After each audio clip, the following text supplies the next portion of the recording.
Good morning students पिछले video में हम पढ़ चुके हैं Biot Savart's law. Biot Savart's law ने एक फार्मूला दिया, एक कंसेप्ट दिया कि किस तरह से हम मैग्नेटिक फील्ड किसी करंट कैरिंग वायर की वजह से मैग्नेटिक फील्ड और मैग्नेटिक फील्ड की डायरेक्शन को निकाल सकते हैं। पिछले वीडियो में हम डिस्कस कर चुके हैं कि magnetic field is a vector quantity और हम किस तरह से बायोट सेवर्ट्स लॉ को यूज करके मैग्नेटिक फील्ड किसी पर्टिकुलर पॉइंट पर निकाल सकते हैं। इसी में हम आगे चलेंगे और आज का हमारा कंसेप्ट है applications of Biot Savart's law. हालांकि इस वीडियो में हम बायोट सेवर्ट्स लॉ की सारी एप्लीकेशन तो नहीं पढ़ पाएंगे, लेकिन कुछ कंसेप्ट हमारे हो जाएंगे। Applications of Biot Savart's law. Students, to determine magnetic field B at centre, ये सेंटर है of current carrying circular coil of radius are,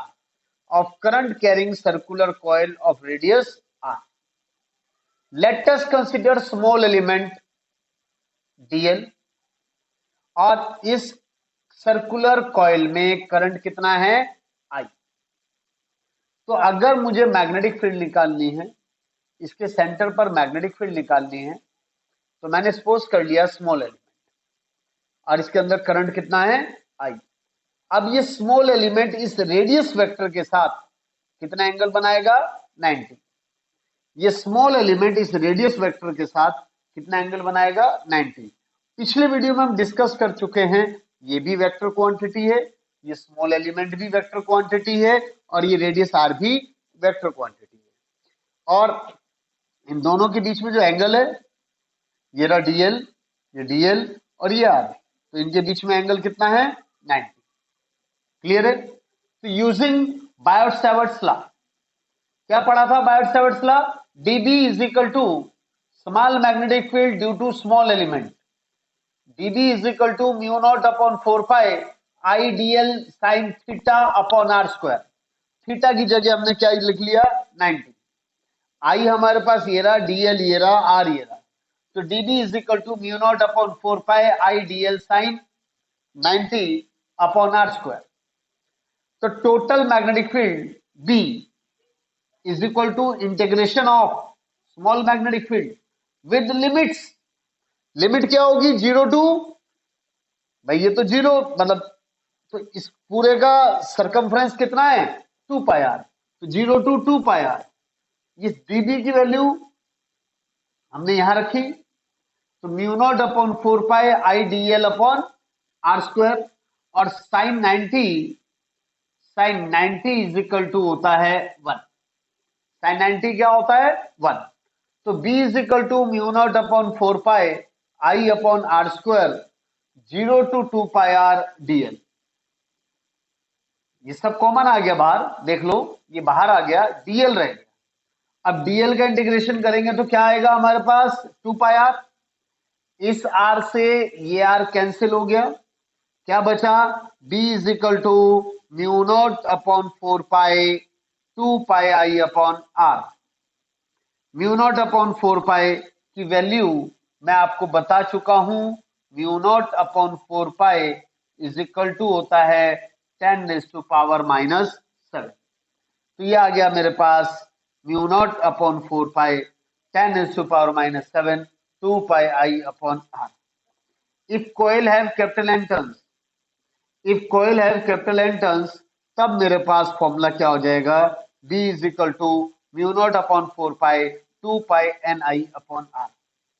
इसका मतलब ये हुआ कि जितना ज्यादा करंट होगा मैग्नेटिक फील्ड उतनी ज्यादा होगी, जितने ज्यादा नंबर ऑफ टर्न्स होंगे मैग्नेटिक फील्ड उतनी ज्यादा होगी।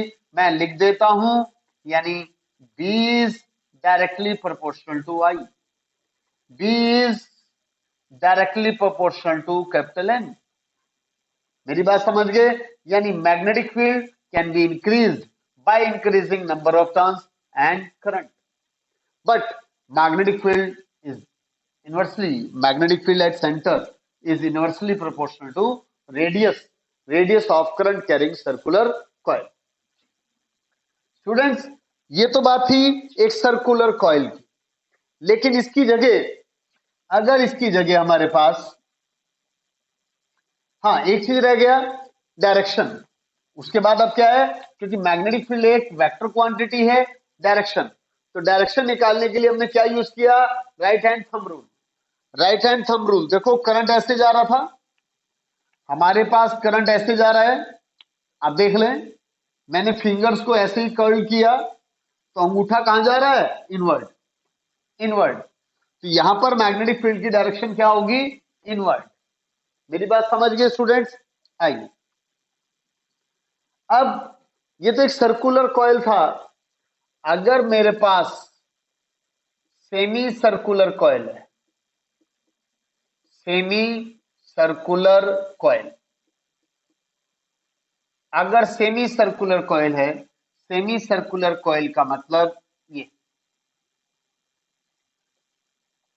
ये सेमी सर्कुलर कॉइल, करंट जा रहा है, ये लीजिए, कंफ्यूजन ना हो, semi circular coil of radius R, और करंट कितना है इसके अंदर, आई। तब हमारे पास सेमी सर्कुलर क्या हो जाएगा, मैग्नेटिक फील्ड क्या हो जाएगी, आधी हो जाएगी, यानी म्यू नॉट अपॉन 4 पाई आई, देख लीजिए आप, पाई आई अपॉन आर, ये 2 या मैं रख देता हूं, ये लो, mu not upon 4 pi 2 pi I upon R divided by 2, ये रहा, आप चेक कर लें। मेरी बात समझ गए स्टूडेंट्स? यानी मैग्नेटिक फील्ड भी आधी हो जाएगी। दूसरा, अगर ये सपोज ये रहा, अब हमारे पास जो मैग्नेटिक फील्ड निकालनी है, मान लो सपोज इसकी वजह से निकालनी है, ये लीजिए, ये 90, क्लियर है, ये 90 है, क्लियर है। अब ये 90 है और मुझे मैग्नेटिक फील्ड इस क्वाड्रेंट की वजह से निकालनी है, तो magnetic field due to quadrant A B क्या होगा, 1/4 ऑफ बी, क्योंकि ये सर्कल का क्या हो गया, 1/4 पार्ट हो गया। उस केस में क्या हो जाएगा, mu not upon 4 pi 2 pi I upon R divided by 4।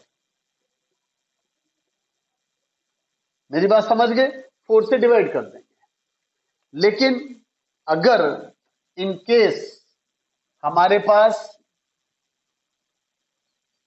ये लीजिए, हमारे पास तीसरा पॉइंट है, ये एक पार्ट है, आर्क ए बी, जो कि कहीं सेंटर पर कितना एंगल बना रहा है, थीटा। तब मैग्नेटिक फील्ड का formula mu not upon 4 pi 2 pi I upon R, mu not upon 4 pi 2 pi I upon R multiply theta by 360 degree. लेकिन यहां पाई की टर्म्स में, तो 360 को क्या लिख सकते हैं, 2 पाई। तो मेरे पास रेडियन में लिख लिया, क्योंकि यहां भी 2 पाई है, तो मेरे पास इस केस में फार्मूला आ गया I upon R into theta, I upon R into theta. मेरी बात समझ गए स्टूडेंट्स? इसी तरह से आइए चौथा फॉर्मूला नंबर 4, अगर मेरे पास, देख लीजिए, मेरे पास ये लीजिए,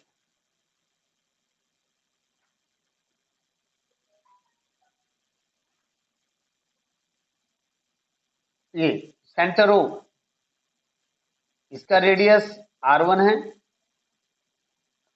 इसका रेडियस R2 है। करंट इस तरह से फ्लो हो रहा है। क्लियर है? तो दो सेमी सर्कल हो गए, एक सेमी सर्कल और ये दूसरा सेमी सर्कल। तो इस केस में B1 सेमी सर्कल का फॉर्मूला ये होता है, सेमी सर्कल का फॉर्मूला ये रहा। तो B1 क्या होगा, mu naught upon 4 pi 2 pi I upon R1। 2 नहीं आएगा, पाई आई, क्योंकि सेमी सर्कल है। R1 क्यों, क्योंकि इसका रेडियस R1 है। और डायरेक्शन आप देख लें, जब मैं इसको कर्ल कर रहा हूं तो ये कहां जा रहा है अंगूठा, इनवर्ड। तो डायरेक्शन क्या होगी, इनवर्ड। इसी तरह से B2 क्या होगा, mu naught upon 4 pi pi I upon R2, क्योंकि ये भी एक सेमी सर्कल है। और इस केस में डायरेक्शन क्या है, आउटवर्ड। तो what is B, B is equal to B1 minus B2, क्योंकि B1 B2 से बड़ा है। आप चेक कर लें, क्योंकि B1 B2 से ग्रेटर है, क्योंकि B1 B2 से ग्रेटर है।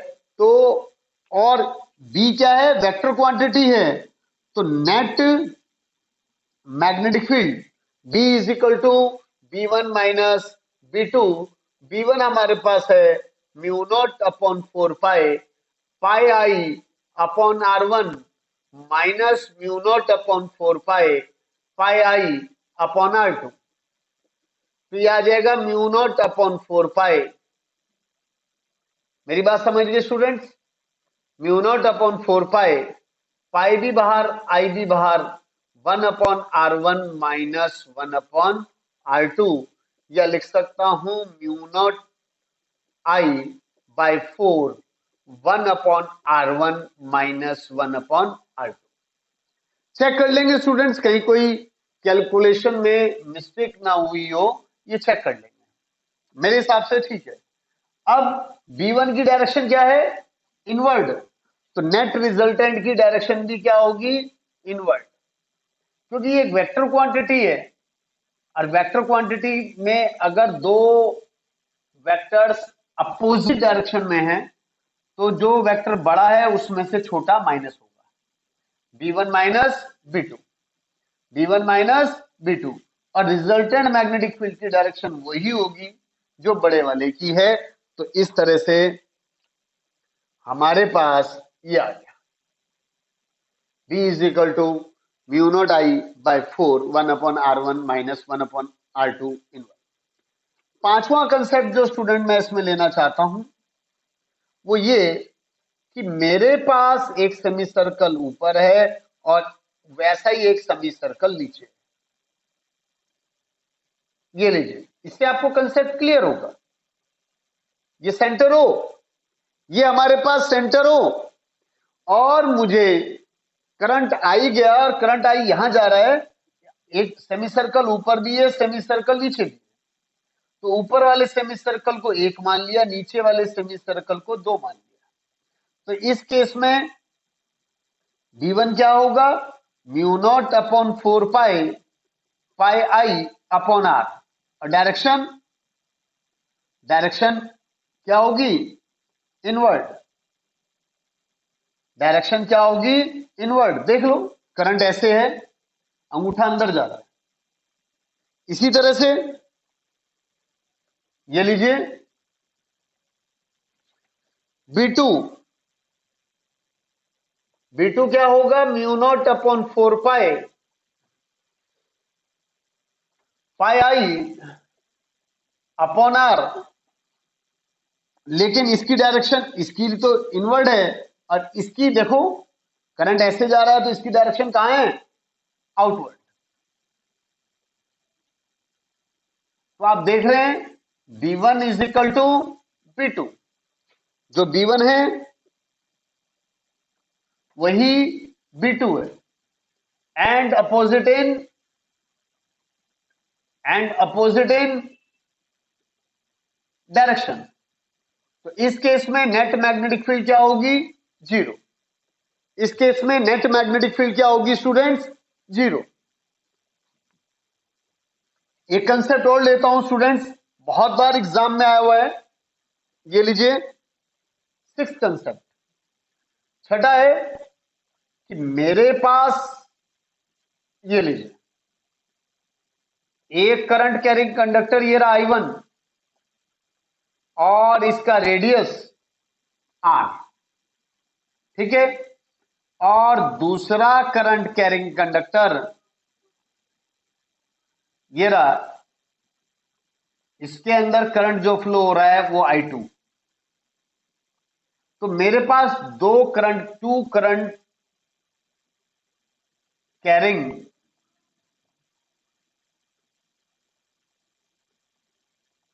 सर्कुलर कॉइल कैरिंग करंट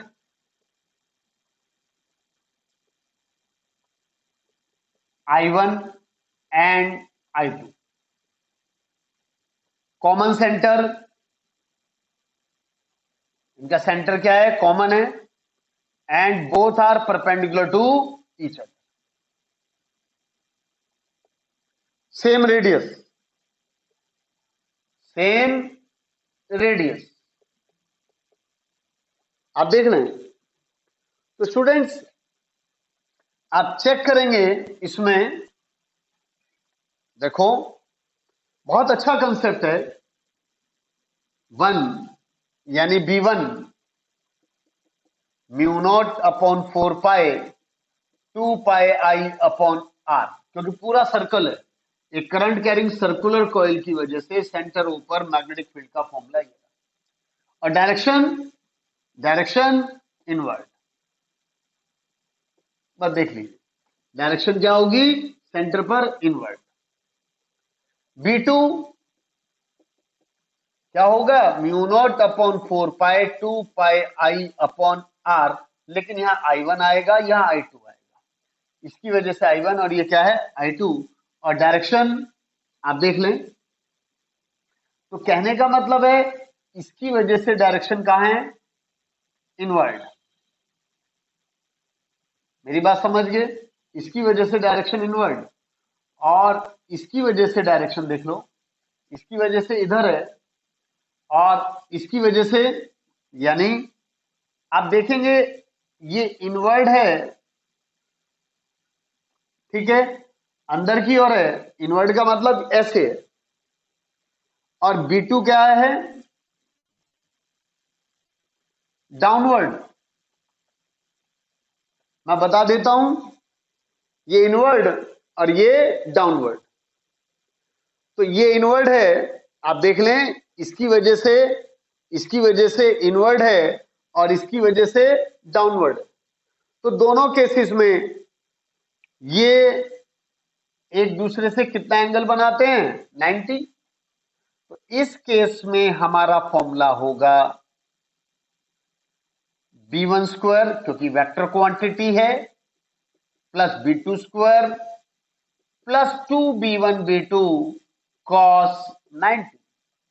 लेकिन cos 90 क्या होता है? जीरो। तो ये मेरे पास आ गया B1 square plus B2 square, या मैं लिख सकता हूं, जब मैंने B1 और B2 की वैल्यू यहां रखी तो मेरे पास आ जाएगा, देख लें आप, mu not upon 4 pi 2 pi upon R root I1 square plus I2 square, root I1 square plus I2 square. ये सॉल्व करेंगे तो इस तरह से हमारे पास ये आ गया। क्लियर हो गया? ठीक है। हाँ, इसकी जगह आप 10⁻⁻⁷ भी लिख सकते हैं, और यूनिट क्या होती है मैग्नेटिक फील्ड की? टेस्ला। अगर आप डायरेक्शन निकालना चाहते हैं तो मैंने आपको बता रखा है, डायरेक्शन निकालने के लिए tan थीटा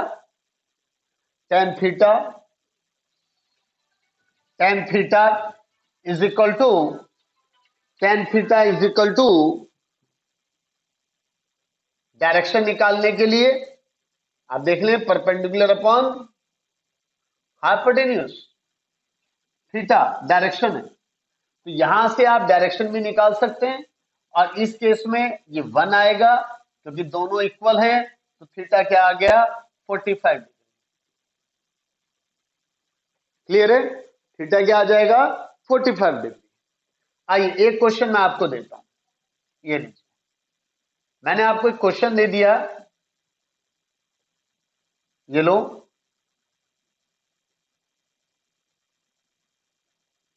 ये लीजिए, इसको थोड़ा सा और इस तरह से कर देता हूं, ये लीजिए, आपको सेंटर ओ पर determine B at centre O, आपको ओ पर मैग्नेटिक फील्ड निकालनी है, सेंटर ओ पर मैग्नेटिक फील्ड निकालनी है। मैं बता दूं इसका आंसर क्या आएगा हमारे पास, 0। क्यों आएगा ये आप ट्राई करो, ये क्वेश्चन आपके लिए होमवर्क में। तो स्टूडेंट्स इस तरह से आप इसको पढ़ते रहें, मैग्नेटिक फील्ड, बायोट-सैवर्ट्स लॉ बहुत इंपॉर्टेंट कंसेप्ट है, पढ़ते रहें। मैंने जो बताया है इसको ध्यान से सुने, ध्यान से देखें, ठीक है, और साथ साथ बुक से इससे रिलेटेड कंसेप्ट या न्यूमेरिकल जरूर करें। Thank you students, thank you very much.